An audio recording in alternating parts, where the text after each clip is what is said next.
আসসালামু আলাইকুম, কি অবস্থা সবার? আশা করছি সবাই অনেক ভালো আছেন। নতুন একটা ভিডিও নিয়ে এসেছি, একেবারেই নতুন আমার জন্য, তো অন্তত পক্ষে নতুন। আমি কখনোই এই রেসিপি ট্রাই করিনি কিংবা খাইনি। সেটা হচ্ছে করম চা দিয়ে একটা স্পেশাল রেসিপি, যেটা আমার শাশুড়ি নাকি আমার হাজব্যান্ডকে প্রায়ই করে দিত। তার কাছে নাকি এখনও মাঝে মাঝে ইচ্ছে করে খেতে। যেহেতু গ্রামে থাকি না শাশুড়ির কাছে, তাই শাশুড়ি খাওয়াতেও পারে না ছেলেকে। তো আমি একটু ট্রাই করছি। তো এটার জন্য আমাদের কিছু করম চা লাগবে, আর হচ্ছে সাদা তিল লাগবে। কালো তিল হলেও সমস্যা নাই। তিলটাকে আমি ধুয়ে পরিষ্কার করে একটা ব্লেন্ডার জারে নিয়ে বেটে নিব। তারপরে হচ্ছে করম চাগুলোকে আমি দুফালি করে কেটে বিচিগুলো ফেলে দিয়ে তারপরে ভালো করে ধুয়ে নিয়েছি। করম চাতে কিন্তু অনেকটা পরিমাণে আঠা থাকে, আঠাগুলো কিন্তু করম চাকে একদম কালো করে ফেলে। আমার এদিকে তিলটাও কিন্তু বাটা হয়ে গেছে। এখন আমি তিলটা রান্না করব।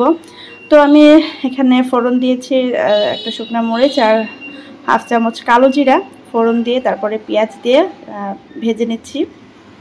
পেঁয়াজটা কিন্তু একদম লাল লাল করে ভাজবো না, জাস্ট পেঁয়াজটাকে আমি একটু সফট করে নিব। তারপরে এতে স্বাদ মতো লবণ দিয়ে দিলাম, দিয়ে 3-4টা কাঁচামরিচ চিড়ে দিয়ে দিয়েছি। তারপরে 1 চামচ রসুন বাটা, 1 চামচ আদা বাটা দিয়ে এটাকে খুব ভালো করে নেড়েচেড়ে আদা রসুনটাকে একটু কষিয়ে নিব, যাতে যে কাঁচা স্মেলটা হয় আদা রসুনের সেটা চলে যায়। এটাকে একটু ভালো করে নেড়েচেড়ে ভেজে নিয়ে তারপরে বাকি মশলাগুলো দিচ্ছি। এখানে হলুদের গুঁড়া হাফ চামচ, হলুদের গুঁড়া হাফ চামচ, জিরা গুঁড়া আর একটু মরিচের গুঁড়া। একটু ঝাল ঝাল হলে কিন্তু খেতে ভালো লাগবে। তো এটাই দিয়ে মশলাটাকে একটু নেড়েচেড়ে মিশিয়ে তারপর সামান্য একটু পানি দিয়ে মশলাটাকে আমি কষিয়ে নিব। ওরকম বেশি সময় কষাতে হবে না, সামান্য একটু নেড়েচেড়ে একটু মিশিয়ে নিলে হবে। তারপরে যে তিলটা বেটে রেখেছিলাম এই মশলার মধ্যে আমি তিলটা দিয়ে দিব।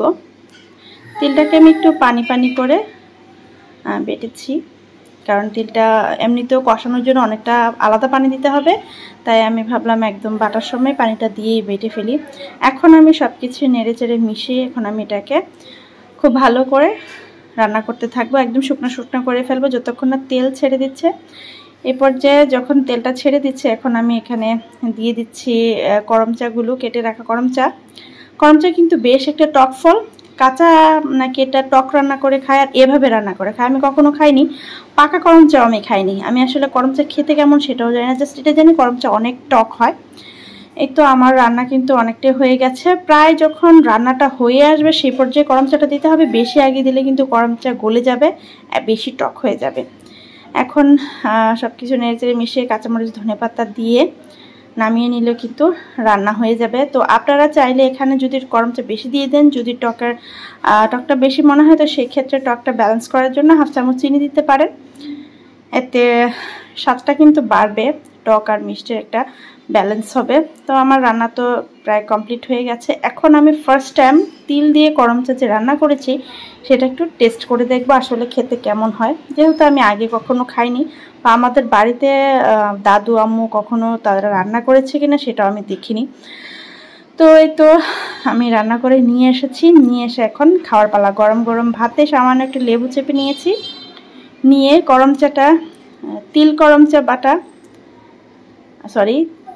বাটা করম চা দিয়ে বাগার করা, সেটাই এখন টেস্ট করে দেখব।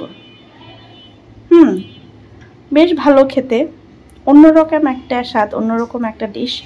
আমি আগে কখনো যেহেতু ট্রাই করিনি, এখন আমার কাছে একটু অন্যরকম লাগছে, তবে খেতে অনেক মজা লাগছে। জি মামা, এখানে আসো। এই যে মামার দেখো কি রান্না করেছি, কি খাচ্ছি। তুমি খাবে না? আজ এ পর্যন্ত, দেখাবো অন্য কোনো দিন। আল্লাহ হাফেজ।